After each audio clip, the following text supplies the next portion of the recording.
Gemuruh zikir akbar dan salawat Nabi yang menggetarkan jiwa dan raga dipusatkan di Komplek TVRI Aceh Gugajah, Aceh Besar. Tanpa antusias, ribuan masyarakat memadati komplek lapangan tersebut yang datang dari berbagai penjuru Banda Aceh dan Aceh Besar. Zikir yang sudah sangat digemari oleh masyarakat ini juga dipusatkan setiap malam Jumat di Masjid Raya Baitur Rahman, Kota Banda Aceh. Dalam tausiahnya, Gesi Gampung Gugajah yang diwakili oleh Tengku Said Ibnu Sa'adan mengharapkan agar zikir ini hendaknya dilaksanakan rutin di Komplek TVRI Aceh tersebut. Sementara itu, Syekh Muda dalam tausiahnya membahas 4 hal, yaitu langkah, rezeki, pertemuan, dan maut. Dalam salah-salah tausiahnya, Syekh Muda Tuanku Tengku Samunzir bin Hussein menceritakan sosok Julaibib, salah seorang sahabat baginda Rasulullah Sallallahu Alaihi Wasallam.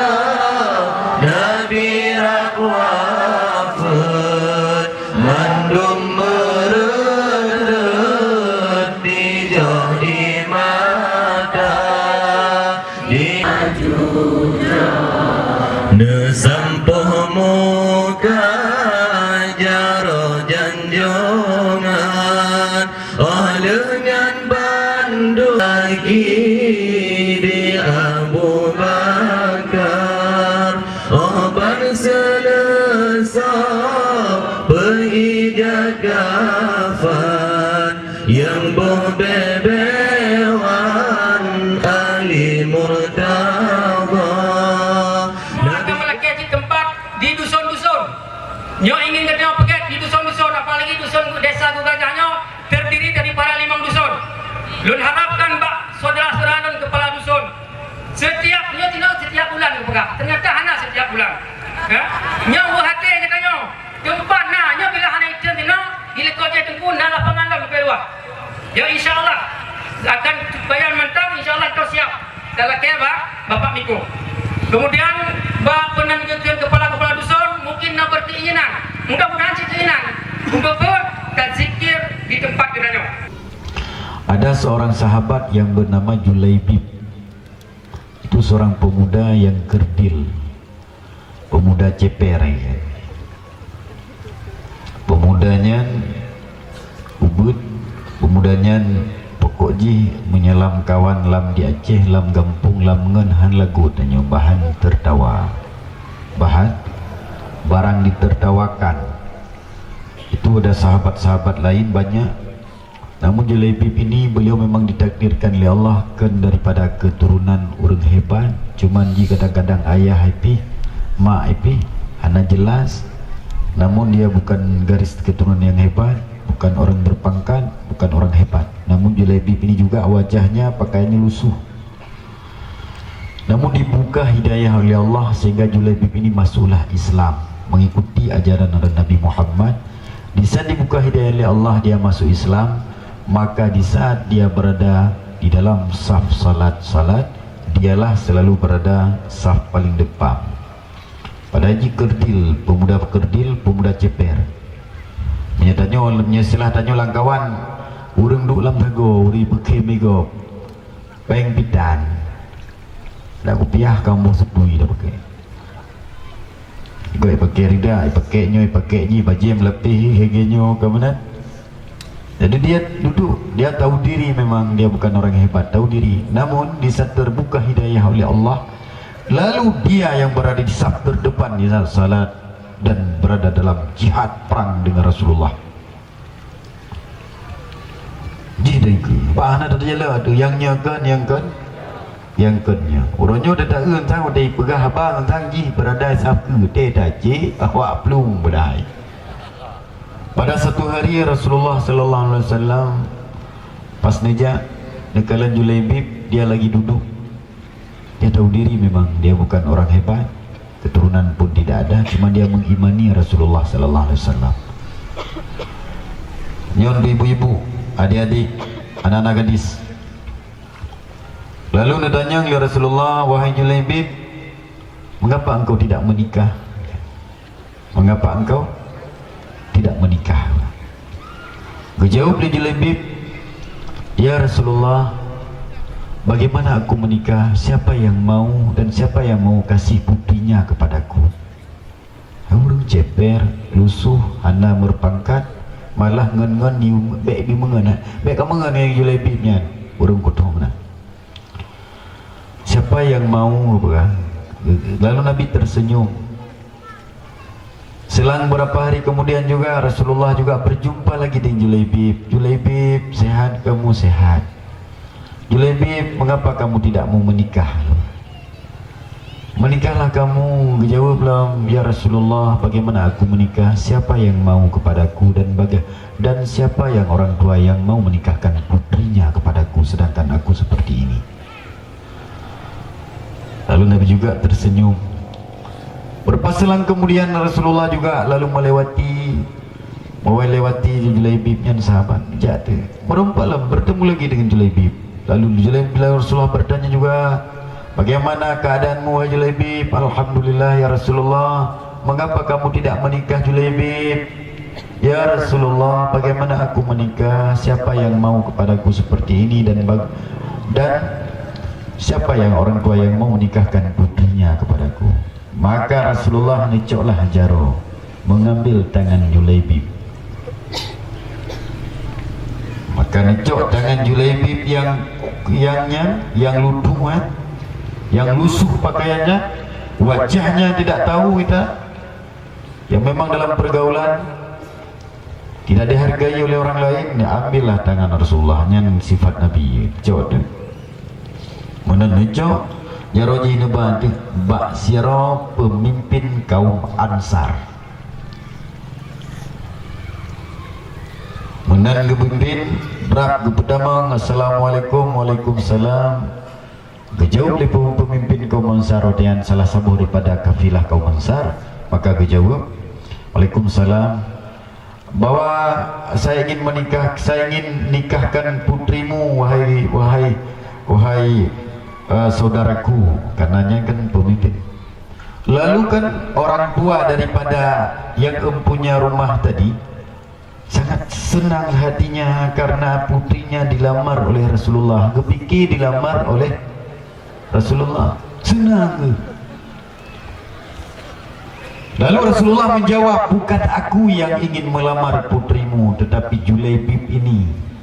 Mar Rasulullah aja anak pat pegahaba letiat. Umat menyanyian kajamankan kajangankan ku penikah ngenane aku bukan dan aku. Kenyan ujung.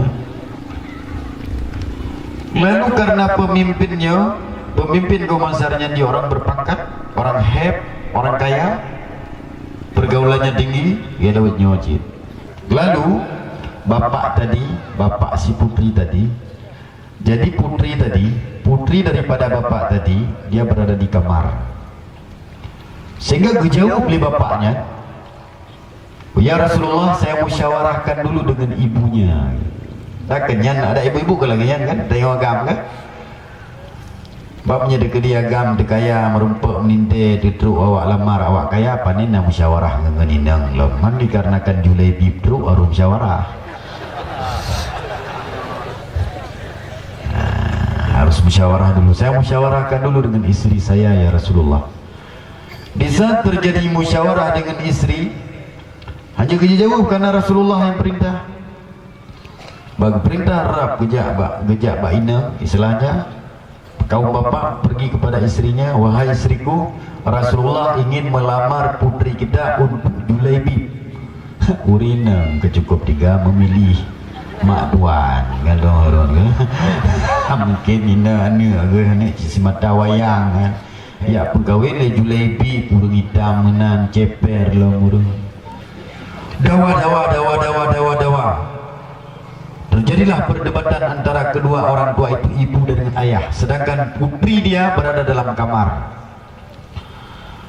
Di saat terjadinya perdebatan, Rasulullah melihat, kami melihat itu bit putri yang cantik tadi, rap itu bit germa ged, dijawab atiullah wa atiur rasul, dijawab li sirah wanita putri tadi. Wahai ibuku, bukankah dalam agama kita atiullah wa atiur rasul, taat kepada Allah dan taat kepada Rasulullah. Di saat diriku bahwa perintahnya Rasulullah ingin kawin dengan laki-laki tadi yang ceper, saya siap, wahai ibuku dan ayahku, karena ini bukan kehendakku, tapi perintah Allah dan Rasulku yang ku beriman kepada Nabi Muhammad Rasulku. Maka mengkawinlah dengan Julaibib, sirau wanita dia yang patuh kepada Allah dan Rasul, kelagak cantik karena jitaat pada Allah dan Rasul, perintah Nabi mengkawin mak dengan dia dapat berhawa. Baru terpesona, engkau tadi beriman kepada Allah, engkau tadi ingin beriman kepada Rasul, namun di saat perintah Rasul kamu tidak mau melakukannya, berarti munafik kamu. Kenyan aja bersama orang itu lagi pemuda ceper ini tim putri-putriku. Kiban ayah dengan mak kanan ini tim merona tim merina tim otomatis mencarikan dan nyoinang kan sekurang-kurang kan. Hai kahana mise beratlah ceper agaknya. Benar lah kira-kira. Setelah kata menok, yang penting bawa jawab bilang ambulain sekurang-kurang awak dari RBT becak kacut ni kita kata bedakan dia di saat terjadi mu'aradah antara keinginan, terjadi bertolak belakang keinginan dengan perintah, mana yang kau dahulukan?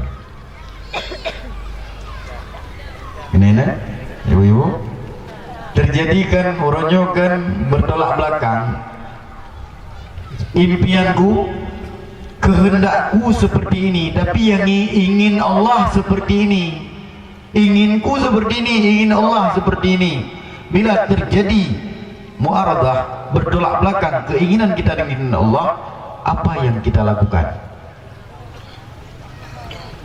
Awak orang pura dah ni jawab, dah dahulukan. Apa yang kau dahulukan? Yang betul, yang betul keinginan Allah, yang betul. Jadi mana drone dah yang dahulukan? Bukan keinginan drone apa keinginan Allah? Anda jawapan. Tak ya kan? Angkatnya lalu intibat daripada perjalanannya, insyaallah urinang ino pasti menerima sebuah takdir. Amin. Semoga gejuk yang saleh salehah yang kaya dunia akhirat suaminya nanti. Amin. Baik gejuk yang ceper. Andai kata gejuk pun yang hana gaji, yang hana pengen pun bersiap. Sampai kita berdoa, ya Allah, diberi kekuatan kelun. Ya Allah, diberi kemudahan kelun. Jadi kan kejawab, nah masalah dan lebih kemudahan. Kan kekuatan kan je. Kadang-kadang nabi ujian ya Allah, nabi kekuatan sabar pak tanya. Nyat sabar je kan? Ya Allah, nabi lun kekuatan sehingga selalu mengabdi kepadamu. Di saat Allah memberikan sebuah ujian, nujuk kekuatan tanya. Sabar dalam ujiannya, nyanggukan kan nabi kekuatan sabar, kan kekuatan kuat bukan. Iktibar daripada sejarah tadi, langkah rezeki pertemuan maut, putri tadi dia menerima takdirnya Allah dengan senang hati bahwa harus kawin dengan seorang sahabat Rasulullah Julaibib, yang dia itu seorang pemuda yang lusuh, yang pendek, yang kerdil orangnya, yang tidak ada berharga di dalam pergaulannya bagi orang lain. Namun sahabat mencintai dia karena Allah, Rasulullah mencintai Julaibib karena Allah. Lalu Allah takdirkan dia harus menikah. Takdir Julaibib harus nikah dengan seorang putri pembesar. Lalu putri pembesar itu pun seorang yang salehah, dia juga harus menerima takdirnya kawin dengan si Julaibib. Mudah-mudahan berada yang hijau dari Allah hanya diterima. Amin.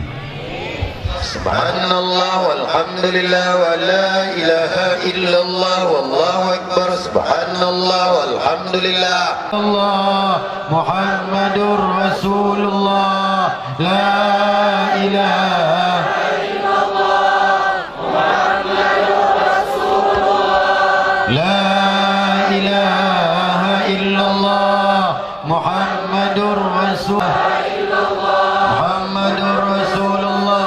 La